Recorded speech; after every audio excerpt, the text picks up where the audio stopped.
It's going like right. You like? We're live. Here we are. Oh, them people, guys. We are here today with Dale Brendan Hyde. Yep. He's going to tell you what he's about and everything. And yeah, he's a fantastic. He's a writer. He's a bare knuckle fighter. We're just over to you, Dale. Would you just let the people know what you do? Thanks, Brian. Yeah, just wanted to come on Brian's show. Just trying to republish my books. I've got away from an old publisher. Started with a company in the Philippines called GMGA, and we're relaunching all my books. The Ink Run, which was my first crime fiction novel. Yeah, yeah. So that was my first crime fiction novel, The Ink Run. It's got some fantastic reviews, and it's getting relaunched. It's got some of the best writers in the world now are backing it. Paul Finch sold over 1 million copies. Sunday Times best-selling author. Got Valerie Keogh, Ireland's best-selling Irish writer. Sunday Times bestseller, Bloodhound Books. And I've got Sean A. Cosby from America. He's author of Blacktop Wasteland. He's just books absolutely flying through market at the minute. He's just Paramount Pictures has just picked it up for the film, and Sean's kindly given me this is the old copy, but on the front here we're gonna have Sean's quote on here, giving the book all what he thinks about it. It's a big boost for the book, so hopefully a good relaunch. Yeah. So that was the first book. We're coming at the end of this year. What's happening? What's going to be happening next year in 2021? Yeah, we're just getting past Christmas now, nearly into 2021. Again, like I said, I've relaunched. This is the Whiskey Pool. It's a self-help book for alcoholics. That's good. It's all about rebirth, Buddhism, gives you a bit of guidance through problems, but it's a good story as well. But it's only a little short story. It's only, you can read it in an afternoon. That's getting put back out through GMGA. Brilliant. I've got the first thing I ever wrote, what a poetry book. I started with poetry, did the T.S. Eliot Prize, put it in for a competition. That's never been released to the public before, so that's coming back out on GMGA. They're the old books. So I'm going to go back to when you were at school. Oh, school. That's a couple of years ago. Yeah, what was it like being at school? What were you like at school? I was just a bit of a class clown at school. Didn't really knuckle down. Always got them reports saying could do better. Talent were there. Never really pushed it. Got into trouble pretty early after school. I did a few jobs, but pretty much went straight to jail for robberies. Right. Not like what you were doing, but I was just sort of no, thanks. street. No, but I wish I'd have done what you were doing. What help with the power? just more silly stuff. I ended up in jail when you count out exactly what I'd made. I ended up getting six years at 18 for street robberies, mugging people, and I earned like a few hundred quid, and I blew it all on drugs. I was same sort of thing. What I'd explained. Got involved with crack, which I was running up to Chapeltown, robbing somebody, going to Chapeltown, getting a rock, getting off my head. Then it'd wear off. Then I'd be back in Leeds having a pint, spotting people. Right, I'll rob them next. And I was glad when I got arrested, because I didn't even realise, Brian, when police arrested me, they were like, "You don't understand like how serious this is. You're under arrest for like street robbery." And I was like, "I've only been taxing people." Yeah. And they were like, "What you on about?" And I was like, "Well, what are you on about?" So I didn't even. I was changed a lot. Yeah. Like when you were doing like 20 odd years ago, it was different. I was just glad, and I come up this way. They put me in a prison in Yorkshire first, but I was still like kicking off, and then they put me up in. It's been pulled down Northampton. Yeah. So I did most of my time with old Geordie lads. There were a lot of lads in from South Shields, a lot of Borough lads. Yeah. So I got to know all them sort of, there were only me in there from Yorkshire and a couple of Scouse lads. So what was the first job you had? What was the first proper job you had? Outside? Well, when I left school, I did slaughterhouse for a little bit. Terrible. I didn't want to do it. Was that a YTS thing you were on? We did. We did YTS. We did like construction, Henry Boats, Henry Boat construction, City and Girls. Passed all that. I learned a few things, but not where you ended up going into a business. Right. Did underpinning for a little bit, digging down, but again, it was just all blokes. Like it was piss tech job. You were young and on site, so it was just filling batter, filling skips. Is it true that you were the first person to write the Paul Sykes book, but you couldn't finish it because you ended up getting cancer, didn't you? Yeah, well, I was going to do some stuff on the Paul Sykes stuff. I helped an author that's I don't get on with anymore. He's not a nice person. Right. I don't really want to mention his name. What made you want to get into books before? Went from prison. It was like afterward. There were a big screw. We were a big. There were one. I didn't really get on with screws, but there were one. He was an Irish fellow called Mr. Derry, and he was massive. He had a lot of respect for everybody. Respected because of the size of him. Right. And he used to always come to block and say, get me out at block and say, look, you can do better than just what you need to shape yourself up. Because he seen potential in you. Yeah, he used to. He gave me some pads and paper and stuff, and went, look, here, there were nothing that block in them days. You didn't even have any electricity. There were no electricity, no toilets. So he gave me some pads and pens, and I used to like.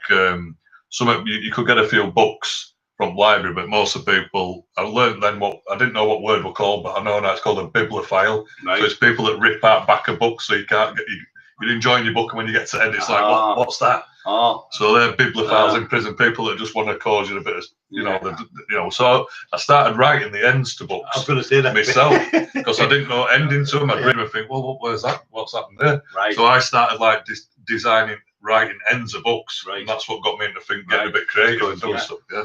So what was what were you saying about the Paul Sykes book when you were writing that? Paul Sykes. Well, that book. What, the one that I did the chapter? Yeah, it was called Unfinished Agony.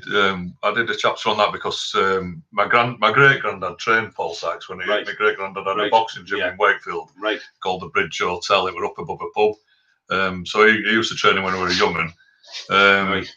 Yeah, I did a few. He wasn't liked, was he, Paul Sykes? He wasn't really liked at all. Bully, wasn't he? A lot of people around Upstate where we were. I was from Salford, and then my mum moved to Manchester, so my dad moved over to Wakefield. We lived my nan were on Broadway, which was the biggest council estate. We're the biggest council estate in Europe at the time, so a massive council estate. Right. Sykes, were like, you see him now and again. He were in and out of jail, but when he were on manor, he was running up and down, running about drunk and all the time. You know what I mean? But because he had some respect for my family. Someone said you told me that he got a good hide once in a pub off Alan to wait. Oh yeah. I don't have to say his name or anything. No, a good friend of mine, Colin Beaumont. Colin was well respected. Yeah. Colin had been in early sort of craze books, but he wasn't one of these that tell you about it. Yeah.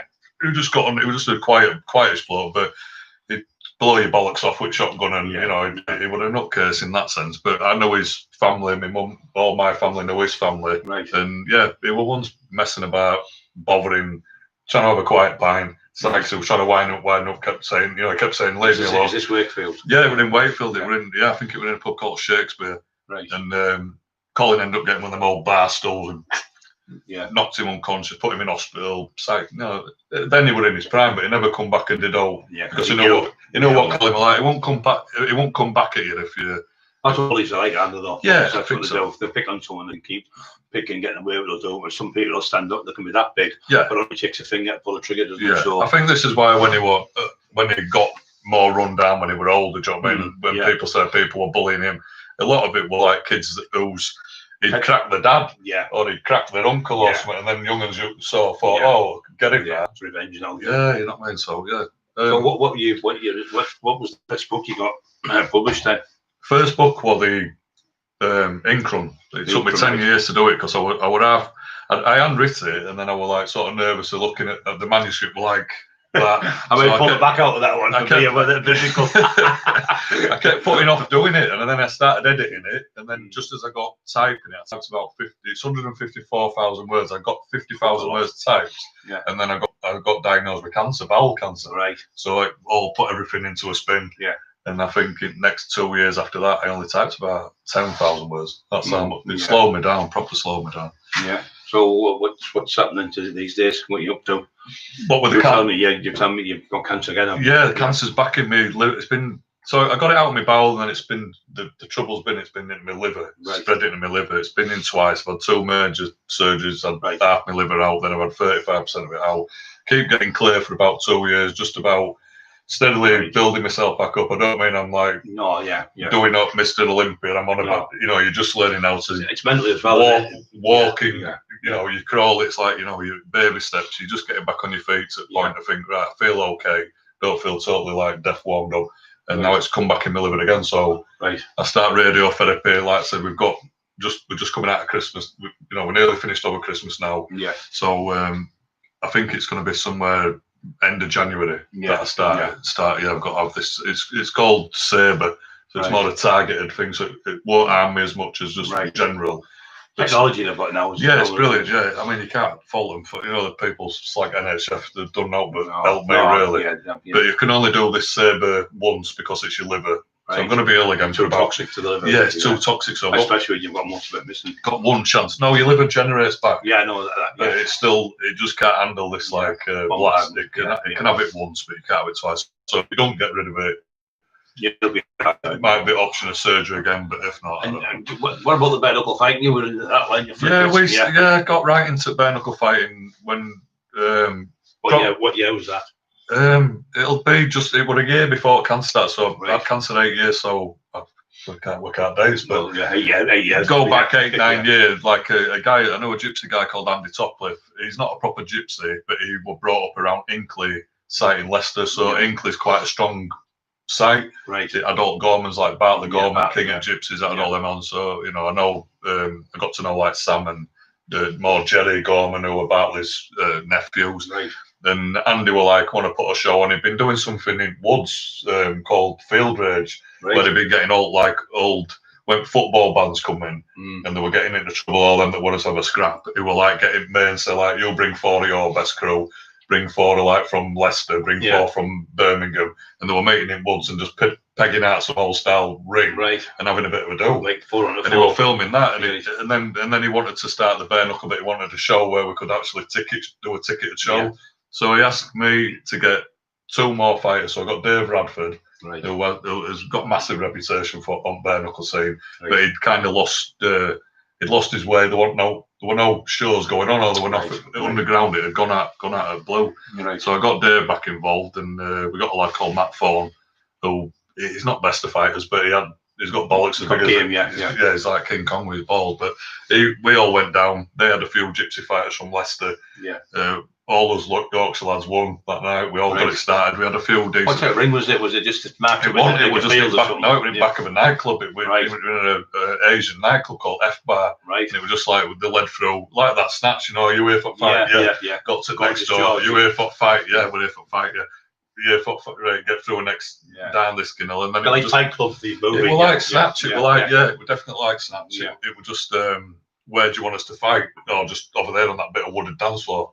Right. So everybody's waiting to fight. Then somebody would point and say, "Right, you ready? Yeah, top off you go." You have to train like for that type of stuff. I was just in gym boxing anyway. I'd always boxed since I was 7. I'd always been in boxing. It was just like getting a bit more cardio because, like I say, with bare knuckle, then now they've brought it more into like where you're doing rounds and it's gone more into ring again. But back then there were no. It's a bit safer now, isn't it? Because you've got the first aid people there and things like that. But we had a bit of that there anyway. But like when was it a plaster? A wet sponge. Well, we had Dave Bradford. He had his own stitching kit. When we set off, he went, "If you get cut, I'll stitch up." I bet he loads of it. You're all right. Yeah, I said you can fucking keep that away from me, mate. But he's like just stitches. It's like Rocky. He just stitches himself up, and you like think that. Oh, they're off the net. We just, it was good. It was exciting then, Brian. Many friends still talk. Yeah, still got a lot of good, all them people. Yeah. Have you ever noticed it's the lads who can really fight? Give you respect, don't they? Yeah. It's the ones who are the little idiots or the little big men. Yeah, we're all shouting mouths off and they can't fight. And then as soon as you give them a slap, they go to the police. We're all same on sites. We built it up to sort of 10,000 people, and majority of people all were like got on really well and made friends. And there's a lot of people have made lifelong friends. Yeah. But you've always got that element of. Trolls wherever like I said, we've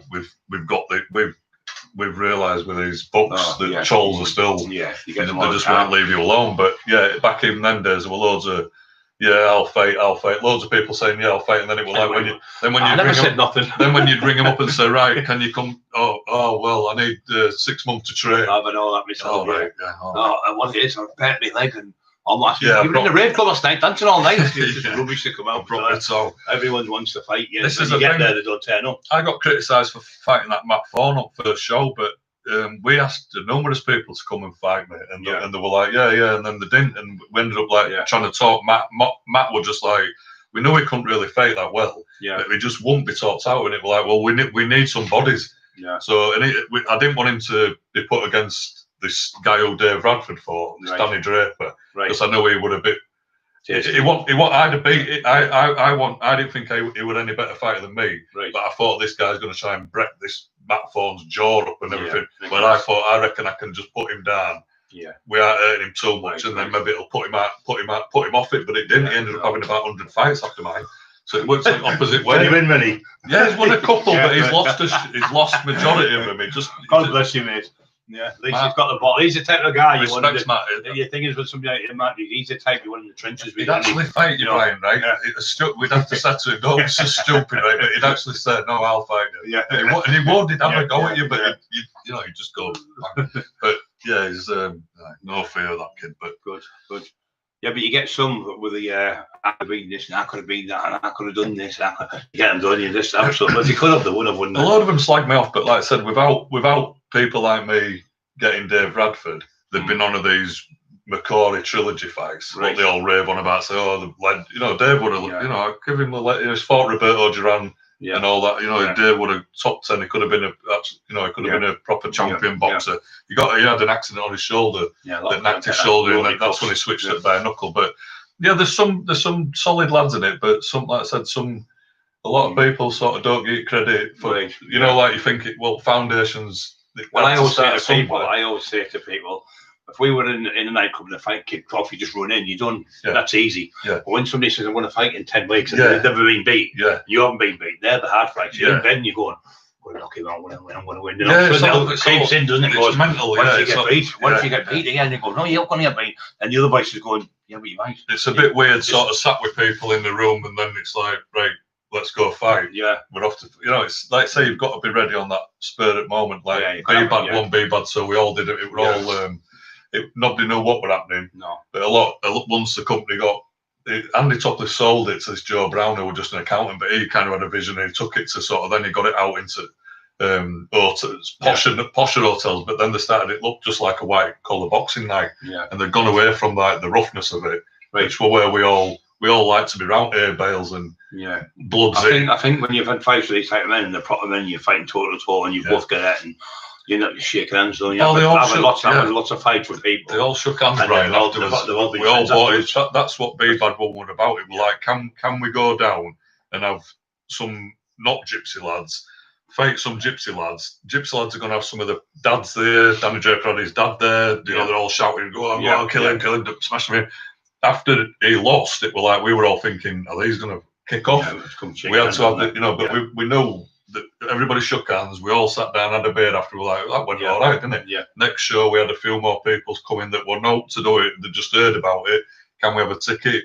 There were no people bringing the girlfriends at that point. But there were a couple of lads thinking, instead of going out to pubs, have we heard about this B-Bad thing? Should we go for a night out? So it would building, and then it would gradually build where people then been able to say to the missus, come, you're safe, trust me. We'll buy a ticket. It sounds rough, but you'll have a good night. It'll be a bit different.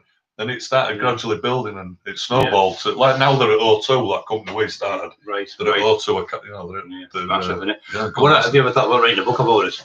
I have done, but I'm right. I think people think I don't brag about stuff, but I'm right. Like I just think autobiographies. I think if somebody else wants to maybe do one on me. Well, not about yourself, just writing about the knuckle. Andy Topless asked me numerous times, like, will you get it all down? Because he's not well. People don't really know what it's about because a lot of it's like hidden, isn't it? There's been a couple of books that people have written, but again, they come to the scene probably 2 years after we started and they think they know it all, but they don't know all the ins and outs of what went on at the start. But I should, if anybody's going to write that book, I don't see why I shouldn't. What do you think of the bail fighting? It's a bit strange that one, isn't it? In the bails. In the A? It's like this little bail things they fight, don't they? Well, I don't really know. Again, we've done a few shows like that, but it were more like where you get a beer garden and just bail it out a bit. So there were more space. But this, I don't get on with them. There's a couple of promotions that, again, I won't go into it, but I know stuff about them and I think I'm not having nothing to do with you. Your morals are not any good for me. And they put these two small. It doesn't really get. It's just big time you take that first step. You're there, and it's just there's no. You need a little bit. We want a toe-to-toe fight, but I want people. You need people to have if they've got a bit of skill of sidestepping, moving. You need a little bit of space. You want it hemmed in, but you don't want it where. Is it more brutal? Is it more brutal that way when it's close proximity? I just think they're just giving. I just think it's giving people that can't. It's these swingers. I think it's giving these swingers a chance to just go in and get hit by. If you've got a 6'4" dude, 20 stone, he goes bang. Catches you. Then you might be a better fighter if you had a bit of space. You might have been able to show. So what you're saying is, no matter how bad you are or how good you are, you've put both in the same in the same ring. ring. You put them too close together. Yeah, there's that 50-50 option. Lands Fest. It's one of them, and I think that's taking. They need to just get it right. Nobody's got it perfect yet, for like side dimensions. They need to get it. All stuff they went and did to the rings and all the other blew it up. If they'd have put that much effort into making the A-Bell shows. Do you have is it like boxing where you have the big bell go and you have a minute rest? It is now. Now they've took it to these. Right. Like I said, I don't go to these other little A-Bell shows because they're not to do with me, and that promotion I don't. I don't like them. But because there's big money in it now, isn't it? Yeah, there's some good money, and they always will. But the side betting's where the money is. You know what I mean? If you get the right folk going, like you know what I mean, and somebody wants to say to you, do you want 10 grand on your man? I'll take it. If you want to do that private bet, well, fair's going on. That's up to you, isn't it? Yeah. So there's money to be made. Right. I think that went back all the way to when the bare knuckle were popular hundreds of years ago. The money were in the, it was all the it was like old lords and ladies. Everybody, even Queen used to get informed if there were a big fight on. People would go from every village. That type of fight, wasn't it? Yeah, like this old sort of style like that. People would go from every village, and it'd be like word of mouth. It'd be like there's a big fight. It'd be like a football match in a way. Yeah, massively. Massive. Like these big Wembley fights, it'd be as big as that. And they'd pick they'd be on a common or something. Do you know what I mean? They'd peg out the posts and. To them, it's like a big event, isn't it? Massive, you know what I mean? I think, in them days. But then it just petered off. It just sort of, people thought that they invented the boxing glove to make things more safe. Right. So the boxing glove actually come in because the fights were ending so quick, so people were paying the ticket money. Yeah. So people like more and saying, "Oh, it only lasted 2 seconds." That fight. So they brought the gloves in. So the fights. When did the first gloves come in? Date-wise, I can't exactly off the top of my head. Not sure, but it were like Lord Lonsdale that sort of brought all them sort of rules in and got the gloves in. The old Queensbury rules. Yeah, the Queensbury rules. When people used to fight me in the street, they'd be doing like boxing. But not here for Queensbury. I'd be straight in, grab down. Old style, there used to be a thing called buttock throw. Right. It's a bit like a judo throw. So as you get in, you can sort of trip them or push them over your hip. And you could put them to the floor and wind them. And it was another sense of sort of. When I used to grab them, I'd grab them and say they were 15, 16 so you'd grab them close proximity and pull them over your leg and throw them and fall on top of them and you're 24 stone. That's what I'm saying. The buttock throw as well. It just when you smash onto the floor. The first fight I had was 13, I won.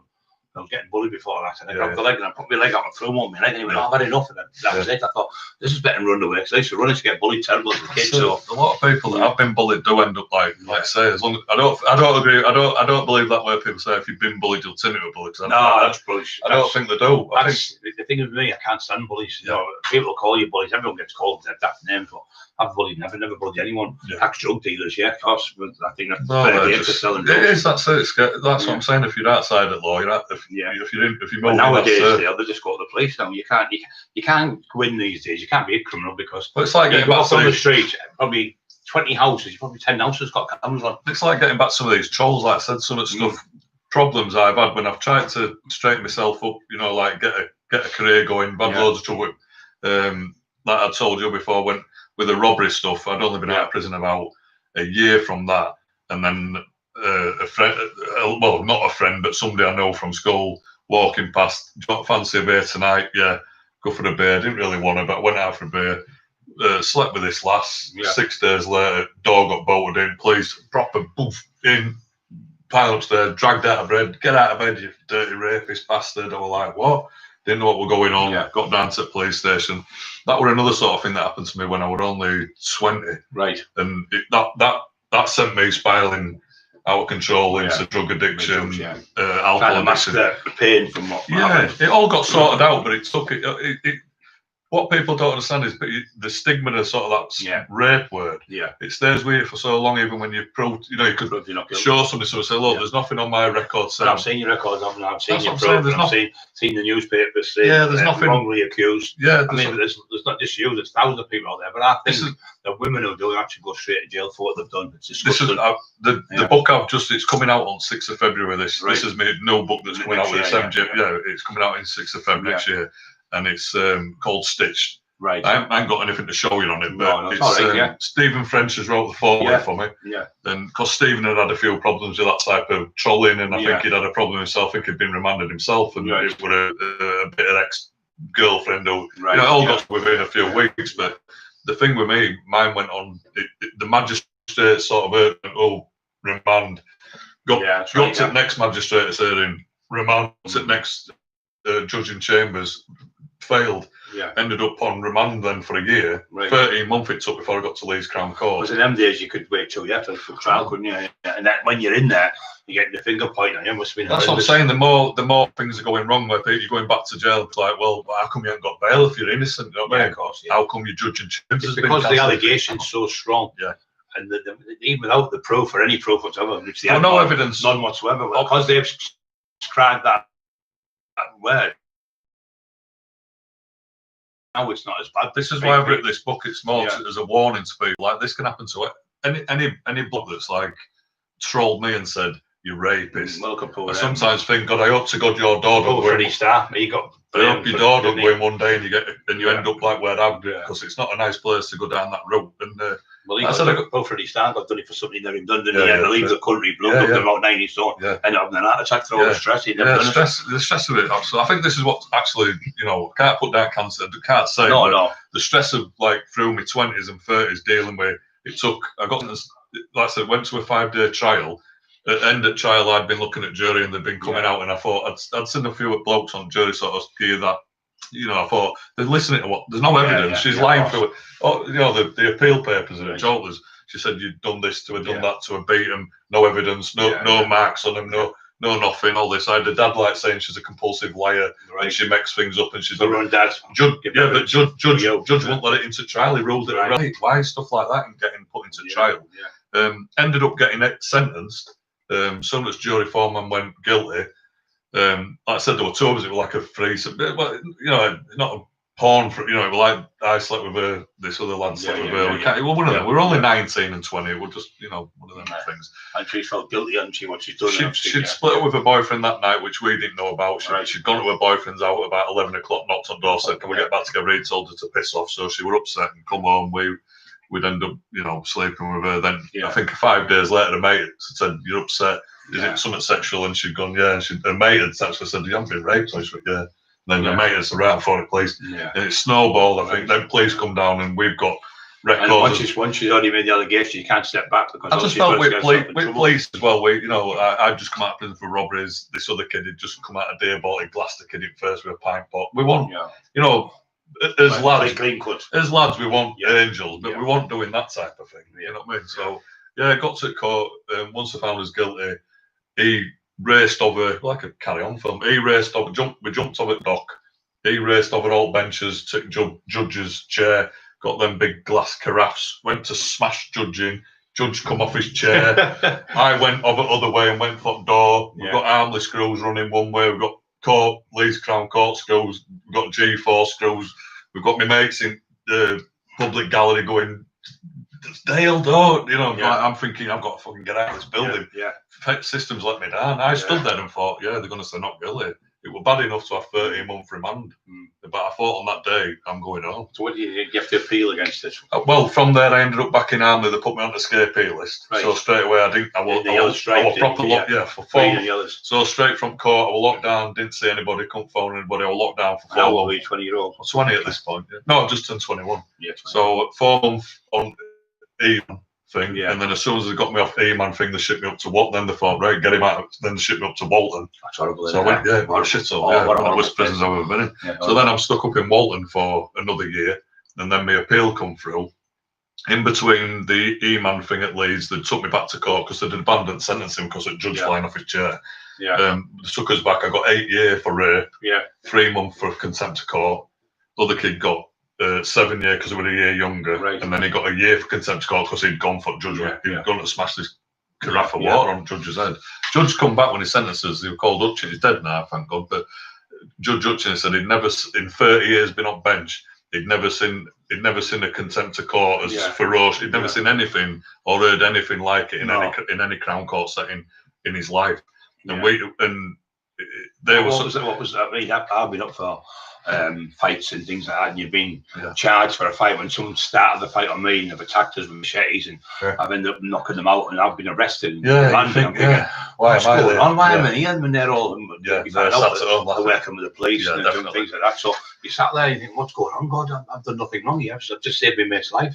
And I went and I got a court and I got put. Well, when Judge summed it up, Brian, he turned, again, everything we're getting turned wrong way. Judge sat there and when it comes to sentencing, because it took his time, he were loving it. And they were like, you know, this is just what you did after sentence just shows what animals you are. To have the audacity to like attack me in my own courtroom, and it was like, but my barrister who's now a Crown Court judge. Well, I think in my own head, if you were guilty, you just accept it. Well, my barrister at the time, who's called Rodney Jameson, Mellor James, that was his name. But now he's a Crown Court, Leeds Crown judge. I've only spoke to him recently. He can't get involved because I've been still trying to appeal, and my appeal, I'm done. I've been acquitted from high courts. I went for, like I said, we got sentenced. Did you serve the full jail sentence then? No, I ended up doing 27 months before, but they got me from. What was the catalyst that got you off then? Just same evidence that we're at Crown Court. But different judge, seeing it in different eyes. The High Court judges, I had Lord Stoughton. Lord Stoughton went to London. It went to Court of Appeal. It went to London. There's three of them. So I had Lord Stoughton, who was biggest, most important judge in England at the time. I had His Honour Judge McPherson, who did that. Remember when Stephen Lawrence, that black kid, got stabbed? I remember. So there was a report done on that, biggest report ever done in what they're considering law. That's McPherson report. That's another judge who let me out. And then there was another judge called Judge Gowerty, what lowest on rank. But Lord Stoughton, William McPherson, Sir William McPherson, ex-SAS guy. Top. Ex-SAS dudes, they looked for what evidence and thought, what the hell is this? You know, what the bit of a mistake here at Crown Court. Free to go. That was it. But that's when everything started happening. You get out of prison, but then the problem, then you think, well, get them out of prison, but then it's like, you think, okay, you got this flashing light above your head. Oh, I'm a rapist. And it, what's hard to deal with? How was it? How did you come to deal with that? Did you just lock yourself away? I went first. My dad's always been in Middle East, so I took off first. I ended up I went to Middle East to Dubai, living in Dubai for a bit in Abu Dhabi. And then I ended up getting involved with a lass. Then I moved to Norway. Went to live in Norway. Got married. I'm running away. Trying to protect myself. Thinking, well, if I'm in a different country, please, they're not putting my door through like that again. And so you were scared in case it happened again. Even though you went, nothing was going to happen. It was like I say, it was just that fear of thinking, well, when something's gone that out of control, you don't imagine. I imagine that trying to go out with someone. First few times of sort of getting back involved with somebody, trying to almost sort of like after saying, I didn't know, that were all right. That were all right. Did you feel like you had to explain yourself every time? And every time I've met someone, like I said, girl and we now, like let's say a lot of people understanding some, for as much as trolls and wankers that say bad things about you, there's more that are behind me. There's more people that understand that. You get acquitted by 3 lords who are the highest in the country. You've obviously been wrongfully accused. It got that where, like I said, where it stemmed to problems. I didn't bother trying to get compensation to start with. Then I started up go for something called the Gratia payment from Home Office, and they've got something in their coffers that you can try to get your hand into the pot. And they just tie you up with red tape. They'll end up sort of saying to you, even though you've been acquitted, there's there were only a bit of doubt, or that judges they just they apologise, but they leave it where. And this is something what all these organisations. If you're acquitted, whatever time you've done in jail, you should be. I think it's £400 a day. You should be. Because your life's been destroyed. So that little bit of money what they give you would help you. All stuff we've worked out before. I'm due at least £250,000. And all the friends in Newcastle, they've been wrongfully acquitted, wrongfully accused of things, and they were looking at 2 years and then 10 years. So this is why I wrote this stitch book, because the trolls again, like getting on my case years and years later. Do you know what I mean? Like I said, I went for compensation. It took me 7 years until they were like. Well, that's why they're called trolls, mate. The little trollers, horrible little monster lives under a bridge, and that's why they're called trolls. But them same Peter wouldn't face you in the street. No, they're just cowards, and the first thing they do is to go to the police on you if you threaten them. Like where you've talked about addiction and talked about problems with drugs or alcohol. I thought it got that bad sort of deal, having to deal with it all, going through solicitors, reading paperwork all the time, going through it all, keeping it in my head. All my family were like, just drop it, you're out now, leave it. Because I was so enraged, thinking, how dare they do this to me? Do you know what I mean? I've done no wrong, and they've done this, and they've opened me off in 27 months and all the shit. The same trolls you had. I've had the same trolls. I'm the exact same people, so but I can't next year with them anyway. So that's good. Going to be at ease. So we've got all the proof, we've got everything there, just to let everyone know that we will win this. I mean, I don't like saying this about myself because I don't recognise that person now. But after they ended up like sort of saying you're not getting any compensation, I'm thinking this makes me look like, even though I've been acquitted, you know, when people say, oh, you've been acquitted, well, did you get compensation? No. Like, why not? If you didn't do no wrong, it's like nobody gets compensated. It's not just my case. People who are in these organisations now, like Mojo, which is like Paddy Hill, all them from Birmingham 6, Guildford 4. There is some sort of like miscarriage of justice organisation out there, but they tend to sort of deal with high profile cases. Where your average Joe Geezer on the street, he might go through hell, but there's not the. What's the ratio of people getting? Did you ever look into it? How many people get found guilty compared to? I've never really looked into it. I didn't really put that sort of stuff in book. I just kind of mentioned just my own story, but it got that bad, Brian, that I actually tried to kill myself. So I mean, I tried to hang myself at one point because I kept getting arrested because I was drinking. I thought, don't get on drugs. Life was over. So I was socialising for a bit. Didn't realise I was building up an alcoholic problem. Right. So I was drinking, getting down, getting arrested, only petty stuff, but. You know, drunken disorderlies, criminal damage, mostly police, just walking home on a night, police cars pulling in, what you're doing, where you're going, walking home. You know, just getting it, just forcing it to argue. You think sometimes the police weren't really that bad with you, just your own mind, I don't know me again for something I've been done here. I think you can sometimes get a little bit paranoid. A bit of both, but I've had police sort of break into my apartment when I've been arrested. They've made a big show of putting your keys in your bag, Dale, sealing it up. It's a bit much. Why are they telling me this?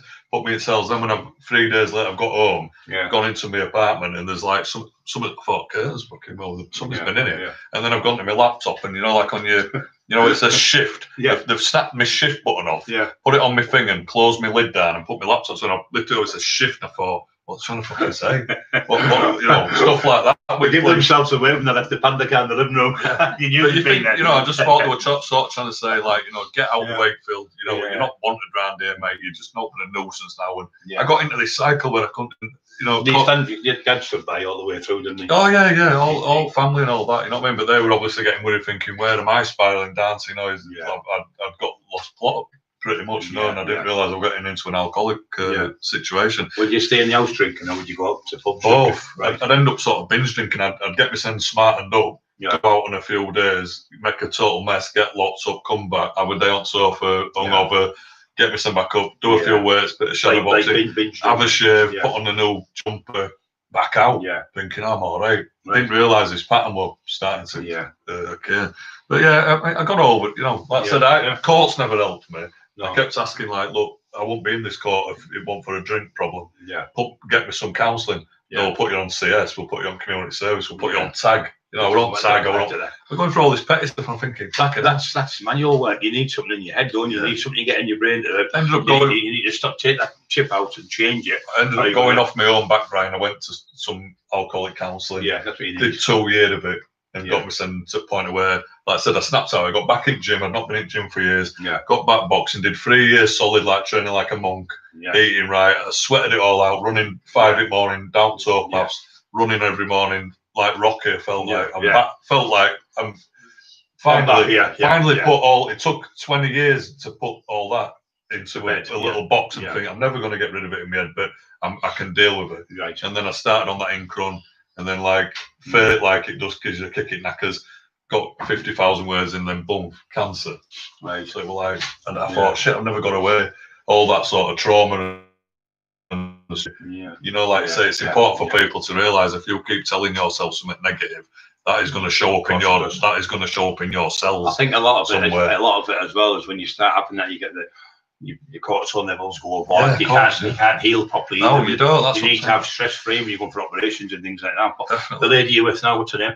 Gina, she's a lovely. She's with you, and she's back here 100%. 100%. And she gets to with my wife, and she's really nice. Yeah, there's some beautiful people out there. Like I said, I'm just it's just the odd fuel that's it's like anything. Like if the odd fuel can spoil the party, can't Of course they can. And they're just like jealous. I don't know what the problem is. I don't know what I ain't got a problem with what anybody's doing. I don't give a shit what anybody's doing. I never did have and never did care. Yeah. I've always been somebody. If somebody says, "Oh, I've won polls," I'll be like, "Nice one." Yeah. I won't be like, "Oh, bastards won polls. I wish I had fucking polls. What's he going to spend money on? He's out with a wanker." I'd tax him. Just kidding. What have the old days? The taxman. Taxman. My U-boat, what's out, is the Brian Cockerill and the lead up in the taxman and Teesside. Flying out there, flying out.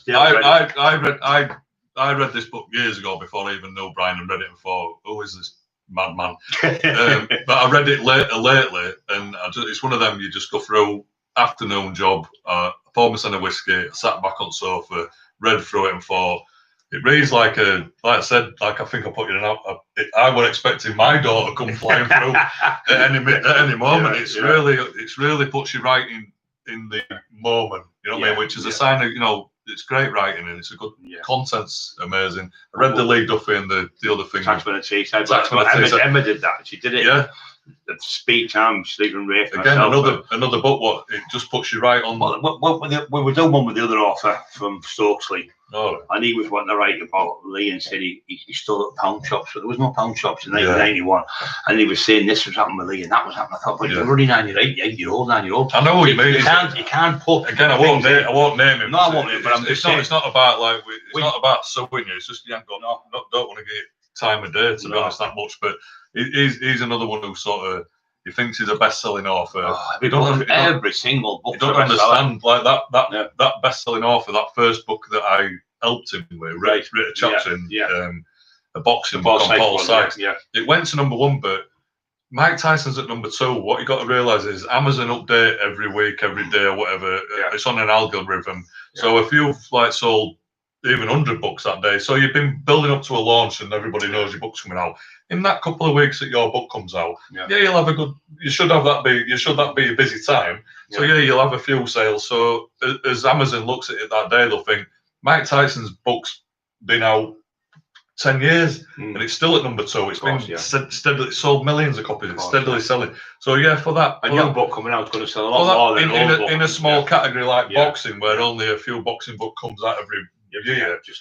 For a split second, you're going to go to #1. So then, if you want to be a bit sad and go, I'm a best-selling Amazon author, I suppose you are. My Taxman book was out in. I sold 2,800 copies in the first week. Exactly. But I'm not going. Who owned the best-selling author? This is why I've got Stephen French on my new book. He's wrote the foreword. I asked him just for a quote, and he went, "I tell you what, Dale, I'll do you one better. I'll write you a foreword because I understand this story, and I want to back it up with for any of these like soft idiots out there. I want to put a bit of clout behind it, and I want people to understand. Do you know what I mean? That people that are respected in certain circles, are your friends and they understand what's going on. Nobody bothers you. But Stephen's book, like I think it was Graham Johnson, absolutely, top writer. Do you know what I mean? I don't mean they're going at the trolls, but the only real one is the one I'm on about. Is the one who's going to write this book with me. He's the only one who's really give you a hard time, hasn't he? There's no one else. As soon as me and Crump, as soon as I wrote a chapter for his book, within a couple of weeks, there'd been a little piece of paper that I'd written. When I said about hanging myself. So newspaper had sort of got behind me, and I'd gone back to newspaper, picked up, and they'd put a little thing in paper saying, a man tried to commit suicide for a sex crime that he never committed. Served 27 months in prison for a crime he didn't commit. Were fully acquitted by Royal Courts of London. I've seen your DBS check as well, haven't you? You showed me. I didn't even want to see it, but he showed me that it's up to date and everything. But nothing on it. I left it, as embarrassing as it was. I thought, well, I'll leave it online as a Google search. You Google through my name, there's all the book stuff, and then that was there. I've had it took off now. I've had it took off because I just thought, fuck it, I'm having it took off. But I left it for years. I thought, well, if anybody does want to look at it, as embarrassing it is, at least it's got them sort of statements there where it's like not guilty, acquitted, served a crime for time for something he's not done. I thought, well, it's pretty obvious. Even a monkey can work it out. You've not done it, but he's read that. And then as soon as he's read that, my phone's going, "You rapist, you nonce, you rapist." I'm like, "What the fuck's going on here?" Must have your dog. And just remember that. yeah, and it went on for 3. Well, it's still well, it's quieting down at the minute, but I think, like I said, he started attacking other people. But for 3 years, like not for much longer. Court case next month. Ringing me up and saying he's going to stab my dog, he's going to bum me. He's obsessed with bumming. He's obsessed with rape. He seems to be obsessed. Seems to be obsessed with raping, and you wonder why. I was on about Paul Sykes in jail when we were on the Jimmy O show, and he's on there going, "Bad this," laughing. I'm looking at him. And he goes, "Oh, when Paul Sykes used to have sex with the young lads, he used to put a newspaper over page 3 and bum them from behind." I looked at him, I think, this is why I didn't say so much about Paul Sykes, but like I said, because he's popular and people asking, because I'm from, like if anybody knows about me, so it's like, actually, when Sam was in jail, when I was in there, he was known as raping young kids in there. He was a horrific rapist. That's what I mean. I just thought people was real. That was real. I've just done that Decker Eggies podcast, official All or Nothing. And they wanted to do a bit of stuff on Paul Sykes, and I was like, I'll take you up to his grave. And I wanted to just tell him about like Colin Beaumont smashing his head in. Right. I wanted that to be put across. Yeah. But I remember somebody saying that Paul Sykes used to get people to stand on the pool table, and he would make them sing "Hickory Dickory Dock" and all that. And absolutely bullying people, terrible. And you buying me a pint, you're buying me a pint, and all these types of things. It's spit in your pint. If you had a pint, you come into a pub and go, spit in your pint, so you think, well, I don't want that pint, so I'll have a pint. That's what he does, stuff like that. That's why Colin ended up sparking him out, putting him in hospital. But like I said, people like that, he won't go back, because Colin, when he'd been in prison with Craze, Colin come home, and I think somebody had a little affair with his wife. Not much, but he ended up knocking on the door, leveling double barrel off, and just blowing the bollocks off. Right. Do you know what I mean? So he won't like to be, he was a dangerous kind of geezer, you know what I mean? So Paul knew that about him, so he thought, well, even though he's put me in hospital. He was that tough, he'd have been back, wouldn't he? So he obviously knew his limitations. This was when they were in the prime. You know what I mean? This is when he was like at his top as in his prime as he could have got. No, he wasn't going to do an to college. I was hitting kids in that in jail. Yeah, well, I remember Lee Duffy, when he was in there to Lee, told me the story, he offered him out because Lee was a big lad when he was 20 odd, and he went from the Borstal straight to the big jail. I think he was about 21, 22 or something, and I think it was 1988, and Lee offered him out, and a couple of screws I know in there, but lived round here and was there, and Duffy offered him out, and Sykes, he surrounded himself with the screws, and didn't dare come near Lee, and then Lee got shipped out. And but he was in there, but loads of different schools. Once you get the full jigsaw piece, of course. Once you get it all together, it's not, like I said, some of these things are blown out of proportion about what people want or what the, Yeah, well, I know an author, he was the one who got offered the book for Fesson, who this other author written a book about Sykes. He was the first one offered it, and he said, "No, too much bad things about him. I don't like about someone like that." I've had a few messages this week saying, "Why have you done Decker Eggy?" One, because it's put a bad, it's like Paul Sykes' story. I wanted to just get this story out about this stitch because it's just coming out, and I've been, like I said, I'm still nervous to sort of mention it because it's still, like I said, the stigma still, even though I'm dealing with it a lot better, I still think in back of my mind, I'm talking about this rape, I'm talking about rape. But I want blokes to be able to talk about it a bit more and not be too like, oh shit, a lot of people would be accused. I mean, I remember being at Redcar once, and a young lad got the blame for it, and he hadn't done it. She'd made it up because she'd left the boyfriend and went home with this lad. Anyway, he got done for it. He was only it's destroying what it's also doing is only a kid for genuine victims that it's happening to. It's making it harder for the police. It's making it harder for CPS to differentiate between what case going on. You know what I mean? Well, that's when I look back at mine, I think I don't know how I got out of police station. Brian. When you look at the appeal stuff, like I said, my QC then is now the judge at Leeds Crown Court, and even he says, "I've got it. It's on back at book." It said, "In all my career, I've only known of 2 miscarriages of justice, and yours is one of them."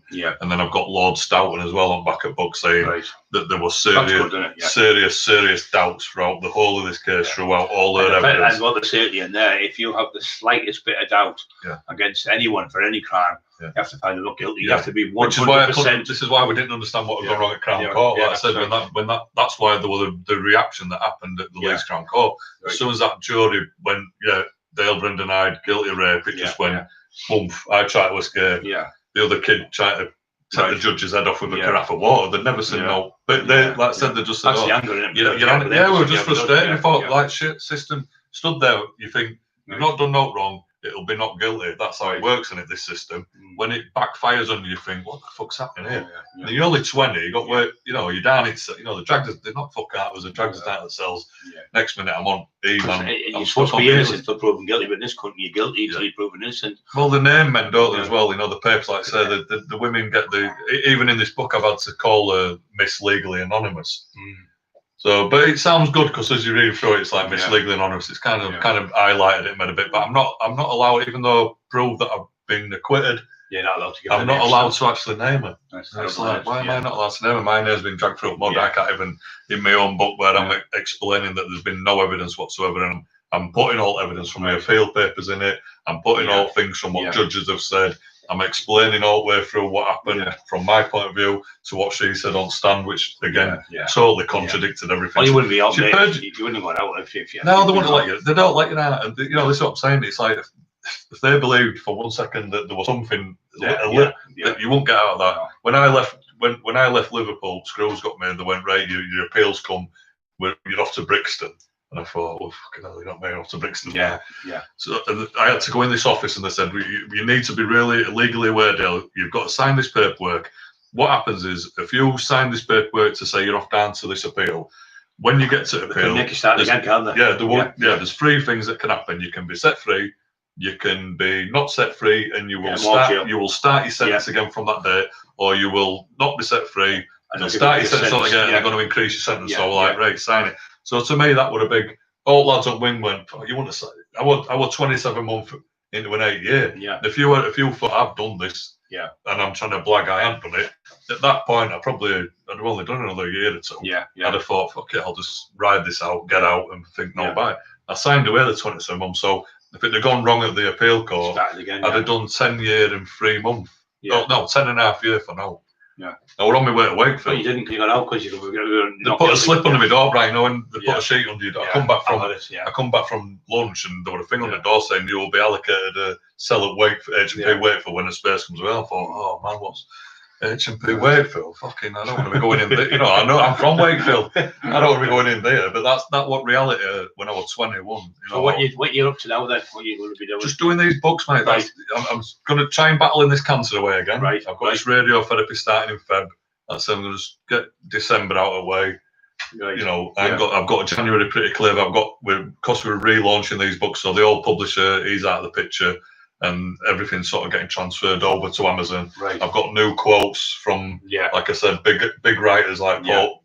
Sunday Times, but this troll, he won't mention my name because he's saying I'm this failed author from Wakefield. Right, I've got Sunday Times best-selling authors on front of me who sold 1 million copies. I've got another woman who sold 5 million copies. Got me in here. Got me here, mate. Got you here. I've got Stephen French who's got a totally top-selling, not just in the silly categories, of the best-selling autobiography, The Devil. If you want to ever check that out, Graham Johnson, a very respected journalist. Graham Johnson wrote Stephen French's book, The Devil. Another bestseller. And then I've got this Sean A. Cosby who's absolutely flying it. I'm so I didn't know if he were gonna, because he's going that big. I thought he'd read the ink and he was like, I love this. And I'd read his debut, this Blacktop Wasteland. He's like a black dude. He's in sort of like deep south. Right. They're drinking moonshine, but he's doing really well, and his books are getting took on by film companies now. He's won all awards this year, all top awards, all writing sections, all across board, #1. And I've got him up front of my cover now. Right. So things are looking up, mate. And I'm, like I said, I'm relaunching, and things are going on. Brilliant, mate. Cool. Anything else to say before you go? Do you want to say out? Last questions? Have a good new year, mate. And thank you for bringing me on, mate. And you're welcome anytime. My friend, a dear friend, Dale. Thank you. End stream. Yep. Thank you. I went well, that mate. You're saying you will no longer be live. I just say Just end it in it, I think. I guess I've had quite a few views